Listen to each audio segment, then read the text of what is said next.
നിലവിൽ 2 കേസുകളുണ്ട് രാഹുലിനെതിരെ. രണ്ടും ഗുരുതരമായ വകുപ്പുകൾ ചുമത്തിയുള്ള കേസുകളാണ്. എന്ത് വാദം കണക്കിലെടുത്താകും ഇത്രമേൽ ഗൗരവമുള്ള കേസിൽ കോടതികൾ അറസ്റ്റ് തടഞ്ഞത്? അത് റേപ്പ് ആണല്ലോ അതിനകത്ത് മുന്നിട്ട് നിൽക്കുന്ന. അത് നിലനിൽക്കില്ല എന്ന് കണ്ടു കഴിഞ്ഞാൽ പിന്നെ അറസ്റ്റ് തടയാതിരിക്കാൻ കോടതിക്ക് കഴിയില്ല. കാരണം അത് ഇന്ത്യയിലെ ഇപ്പോഴത്തെ നിയമവ്യവസ്ഥയിലും സുപ്രീം കോടതിയിലെ ധാരാളം റൂളിങ്സുകളെല്ലാം ഉണ്ട്. ഒരു കൺസെൻഷ്യൽ സെക്ഷൽ റിലേഷൻ ഒഫൻസ് അല്ല. അത് തന്നെയല്ല ഇപ്പം വ്യത്യസ്തമായ രീതിയിൽ പ്രായപൂർത്തിയായ ഒരു ആൺകുട്ടിയും പ്രായപൂർത്തിയായ ഒരു പെൺകുട്ടിയും ഒന്നിച്ചൊരു മുറിയെടുത്ത് താമസിച്ചാൽ അതിനകത്ത് ഒഫൻസ് ഇല്ല എന്ന് കഴിഞ്ഞ ദിവസം സുപ്രീം കോടതി പറഞ്ഞിരിക്കുന്നു. രണ്ടുപേരും പ്രായപൂർത്തിയായ വിത്ത് കൺസെൻ്റാണ് അവർ ജീവിക്കുന്നതും സെക്ഷൽ ആക്ടിവിറ്റി നടത്തുന്നതും.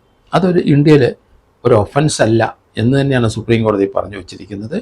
പല റീസെൻ്റ് ആയിട്ടുള്ള കേസുകളിലൊക്കെ അത് പറയുന്നുണ്ട്.